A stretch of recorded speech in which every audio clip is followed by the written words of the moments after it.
నెల్లూరు జిల్లా నాయుడుపేట బజార్లలో వినాయక చవితి వేడుకలకు కోలాహలం నెలకొంది. చవితి పండుగకు కావాల్సిన పూజా సామాగ్రి కొనుగోలుకు ప్రజలు పూలు, పండ్లు, వినాయక విగ్రహాల దుకాణాల వద్ద చేరుకుని కొనుగోలు చేస్తుండటంతో సందడి నెలకొంది. పట్టణం నుంచే కాకుండా చుట్టుప్రక్కల గ్రామాల నుంచి సైతం భారీగా ప్రజలు నాయుడుపేట పట్టణంకు చేరుకుని ఆయా దుకాణాల వద్ద పూజకు అవసరమైన సామాగ్రిని కొనుగోలు చేశారు.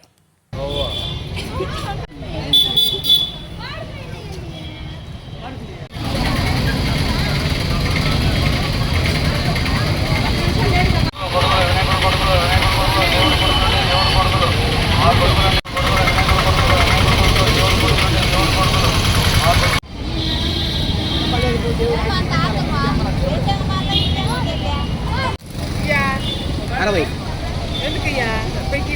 ఎందుకు 10 రూపాయలు ఇవ్వు అంతే కదా.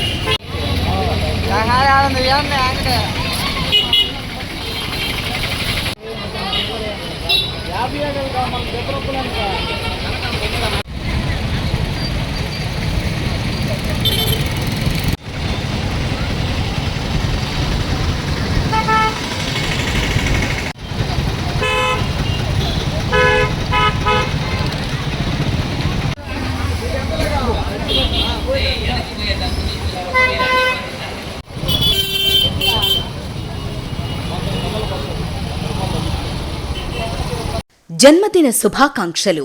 సూళ్లూరుపేట నియోజకవర్గ టీడీపీ యువ నాయకులు శ్రీ నెలవల రాజేష్ మామగారికి ఇవే మా జన్మదిన శుభాకాంక్షలు. వారు నిండు నూరేళ్లు ఆయురారోగ్యాలతో ఉన్నత పదవులు అధిరోహించాలని మనసారా కోరుకుంటూ ఇట్లు బందిలి వెంకటేష్, బందిలి అనిల్, సూళ్లూరుపేట నియోజకవర్గ టీఎన్ఎస్ఎఫ్ అధ్యక్షులు బందిలి సాయి ప్రసన్న కుమార్. మరిన్ని న్యూస్ అప్డేట్ కోసం A3 న్యూస్ ఛానల్ ని సబ్స్క్రైబ్ చేసి బెల్ ఐకాన్ ను ప్రెస్ చేయండి.